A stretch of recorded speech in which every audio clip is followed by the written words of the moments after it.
ಲೋಕಸಭೆ ಸಂಸತ್ ಭವನಕ್ಕೆ ನುಗ್ಗಿದ ಪ್ರಕರಣಕ್ಕೆ ಸಂಬಂಧಪಟ್ಟಂತೆ ಈಗ ತನಿಖೆ ಬಹಳ ಚುರುಕಾಗಿ ನಡೀತಾ ಇದೆ. ಆರೋಪಿ ಮನೋರಂಜನ್ ಮನೆಯಲ್ಲಿ ಈಗ ತೀವ್ರವಾದಂತಹ ಶೋಧ ಆರಂಭ ಆಗಿದೆ.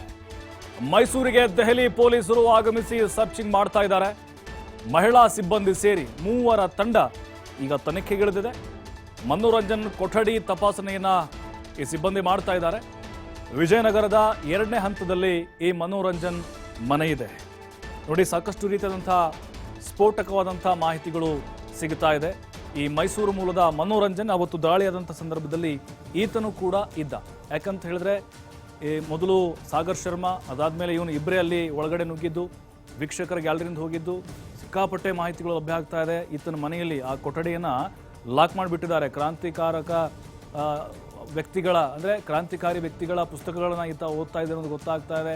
ಆಮೇಲೆ ಹಣ ಇದು ಟ್ರಾನ್ಸಾಕ್ಷನ್ ಆಗಿತ್ತ, ಇವು ಒಳ್ಳೆ ಆಸ್ತಿ ಇದ್ದರೂ ಕೂಡ ಅಲ್ಲಿ ಆತ ಬೆಂಗಳೂರು, ಅದರ ಜೊತೆಗೆ ಡೆಲ್ಲಿ ಅಂತ ಸುತ್ತಾಡ್ತಾ ಇದ್ದ, ಚಂಡೀಗಢ ಸುತ್ತಾಡ್ತಾ ಇದ್ದ. ಆತನಿಗೆ ಹಣದ ಮೂಲದ ಎಲ್ಲಿಂದ ಬರ್ತಾ ಇತ್ತು, ಇದೆಲ್ಲವನ್ನು ಕೂಡ ಅಧಿಕಾರಿಗಳೀಗ ತನಿಖೆಗಿಳಿದಿದ್ದಾರೆ.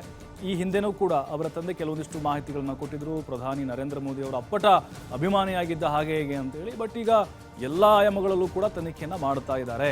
ಇವರ ಉದ್ದೇಶ ಏನಾಗಿತ್ತು? ಕೇವಲ ನಿರುದ್ಯೋಗ, ಮಣಿಪುರದ ಒಂದು ಹಿಂಸಾಚಾರ ಪ್ರಕರಣ, ರೈತರ ಸಮಸ್ಯೆಗಳ ಬಗ್ಗೆ ಗಮನ ಸೆಳೆಯೋದಾಗಿತ್ತ, ಅಥವಾ ಬೇರೆ ಇನ್ನೇನೇ ದಾಳಿಯ ಉದ್ದೇಶಗಳನ್ನು ಇವರು ಇಟ್ಕೊಂಡಿದ್ರ? ಇದೆಲ್ಲವೂ ಕೂಡ ಯಾಕಂತ ಹೇಳಿದ್ರೆ 1.5 ವರ್ಷದ ಹಿಂದೆ ಅವರು ಪರಿಚಿತರಾಗಿದ್ದರು, ಒಂದು ಗ್ಯಾಂಗನ್ನು ಕಟ್ಕೊಂಡಿದ್ರು, ಕ್ರಾಂತಿಕಾರಕ ಬದಲಾವಣೆಯನ್ನು ತರಬೇಕು ಅನ್ನುವಂಥ ಮನಸ್ಥಿತಿಯನ್ನು ಹೊಂದಿದ್ದವರು ಅನ್ನೋದು ಈಗಾಗಲೇ ಪ್ರಾಥಮಿಕ ತನಿಖೆಯಲ್ಲಿ ಗೊತ್ತಾಗಿದೆ. ಬಟ್ ಈಗ ಡೆಲ್ಲಿ ಪೊಲೀಸರು ಬಂದು ಕೆಲವೊಂದಿಷ್ಟು ಮಾಹಿತಿಗಳನ್ನು ಕಲೆ ಹಾಕ್ತಾ ಇದ್ದಾರೆ. ಸ್ಥಳೀಯ ಮೈಸೂರು ಪೊಲೀಸರು ಕೂಡ ಅವರಿಗೆ ಸಾಥನ್ನು ಕೊಡ್ತಿದ್ದಾರೆ. ಆತನ ಕೊಠಡಿ ಇದೆ ಅಲ್ವಾ, ಅಂದರೆ ಅವನು ಓದ್ಕೊಳ್ತಾ ಇದ್ದ ಆ ಕೊಠಡಿಯಲ್ಲಿ, ಅದನ್ನು ಕೂಡ ಸರ್ಚ್ ಮಾಡಿದ್ದಾರೆ. ಏನಾದರೂ ವಸ್ತುಗಳು ಏನಾದರೂ ಇದೆಯಾ, ಅಥವಾ ಏನಾದರೂ ಅಲ್ಲಿ ಡೈರಿ ಬರೆದಿದ್ದ ಅವನೇನಾದರೂ, ಕೆಲವೊಂದಿಷ್ಟು ಕಾಂಟ್ಯಾಕ್ಟ್ ನಂಬರ್ ಏನಾದರೂ ಆ ಡೈರಿಯಲ್ಲಿ ಉಲ್ಲೇಖ ಆಗಿತ್ತಾ, ಯಾವ ವಿಚಾರವಾಗಿ ಈತ ಆಲೋಚನೆಯನ್ನು ಮಾಡ್ತಾ ಇದ್ದ. ಅವರ ತಂದೆ ತಾಯಿಂದಲೂ ಕೂಡ ಕೆಲವೊಂದಿಷ್ಟು ಪ್ರಾಥಮಿಕವಾದಂಥ ಮಾಹಿತಿಗಳನ್ನು ಮನೋರಂಜನ್ ಅವರ ಪೋಷಕರಿಂದಲೂ ಕೂಡ ದೆಹಲಿ ಪೊಲೀಸರು ಮಾಡಿಕೊಂಡಿದ್ದಾರೆ. ಮತ್ತಷ್ಟು ಮಾಹಿತಿ ಪುನೀತ್ ನೀಡ್ತಾರೆ. ಪುನೀತ್, ಈಗ ಈ ಒಂದು ಪ್ರಕರಣಕ್ಕೆ ಸಂಬಂಧಪಟ್ಟಂತೆ ಕೆಲವೊಂದಿಷ್ಟು ಅಂಶಗಳು ಪತ್ತೆ ಆಗ್ತಾನೆ ಇದೆ, ಮನೋರಂಜನ್ ಅವರ ಪಾತ್ರ ಹೇಗಿತ್ತು ಅಂತ ಹೇಳಿ.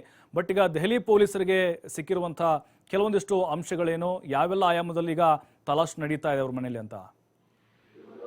ಪ್ರಭು, ಈಗಾಗಲೇ ಏನು ಈ ಒಂದು ಸಂಸತ್ಗೆ ನುಗ್ಗಿದ ಪ್ರಕರಣಕ್ಕೆ ಸಂಬಂಧಪಟ್ಟಂತೆ ಮೈಸೂರಿನಲ್ಲಿ ಕಳೆದ 6 ದಿನಗಳಿಂದಲೂ ಕೂಡ ಪೊಲೀಸರು ತನಿಖೆಯನ್ನ ಮಾಡ್ತಾ ಇರ್ತಕ್ಕಂಥದ್ದು. ಏನು ಒಂದು ಕಡೆ ಮನೋರಂಜನ್ ಮನೆಗೆ ಭದ್ರತೆಯನ್ನು ಕೊಡೋದ್ರ ಅಂದ್ರೆ ಅಲ್ಲಿ ಪೊಲೀಸರು ಕಾವಲು ಇರೋದ್ರ ಜೊತೆಗೆ, ಮತ್ತೊಂದು ಕಡೆ ಏನು ಮುಖ್ಯವಾಗಿ ಸಂಸದ ಪ್ರತಾಪ್ ಸಿಂಹ ಅವರ ಕಚೇರಿಗೂ ಕೂಡ ಅಲ್ಲಿ ಪೊಲೀಸರನ್ನ ನಿಯೋಜನೆ ಮಾಡ್ತಕ್ಕಂಥ ಕೆಲಸವನ್ನು ಮಾಡಲಾಗಿದೆ. ಇನ್ನು ಇವತ್ತು ದೆಹಲಿ ಪೊಲೀಸರು ಬರುವ ಮುಖಾಂತರ ಈಗ ತನಿಖಾಧಿಕಾರಿಗಳಿದ್ದಾರೆ. ಇವರು ಮಧ್ಯಾಹ್ನದ ವೇಳೆಗೆ ಮೈಸೂರಿನ ವಿಜಯನಗರದಲ್ಲಿರುವಂತಹ ಮನೋರಂಜನ್ ಮನೆಗೆ ಬರ್ತಾರೆ. ಅಲ್ಲಿ ಬಂದು ಅಲ್ಲಿ ತಪಾಸಣೆಯನ್ನು ಮಾಡ್ತಕ್ಕಂಥದ್ದು. ಜೊತೆಗೆ ಅವರ ತಾಯಿಯವರು ಅಂದ್ರೆ ತಂದೆಯವರು ಮನೆಯಿಂದ ಹೊರ ಹೋಗಿರ್ತಾರೆ. ಹೀಗಾಗಿ ತಾಯಿ ಶೈಲಜೆ ಏನಿದ್ದಾರೆ ಅವರನ್ನು ಕೂಡ ವಿಚಾರಿಸುವಂತ ಒಂದು ಕೆಲಸವನ್ನು ಮಾಡಿರ್ತಕ್ಕಂಥದ್ದು. ಬಹಳ ಪ್ರಮುಖವಾಗಿ ಇಡೀ ಏನು ಈ ಮನೋರಂಜನ್ ಅವರ ಒಂದು ಅಭ್ಯಾಸಗಳೇಗಿರ್ತಿದ್ವು. ಜೊತೆಗೆ ಈ ಹಿಂದೆ 3-4 ದಿನಗಳ ಹಿಂದೆ ಏನು ಮನೋರಂಜನ್ನ ಕೊಠಡಿಯನ್ನೇ ಬಂದ್ ಮಾಡಿದ್ರು. ಆ ಒಂದು ಬಂದ್ ಮಾಡಿದಂತಹ ಕೊಠಡಿಯನ್ನ ತೆರೆಯುವ ಮುಖಾಂತರ ಅಲ್ಲಿ ಏನೆಲ್ಲ ಅಧ್ಯಯನಗಳನ್ನ ಮಾಡ್ತಾ ಇದ್ರು. ಜೊತೆಗೆ ಬಹಳ ಪ್ರಮುಖವಾಗಿ ಮನೋರಂಜನ್ ಹೆಚ್ಚಿನದಾಗಿ ಕ್ರಾಂತಿಕಾರಿಗಳ ಒಂದು ಪುಸ್ತಕಗಳನ್ನ ಅಧ್ಯಯನ ಮಾಡಿದಂಥದ್ದು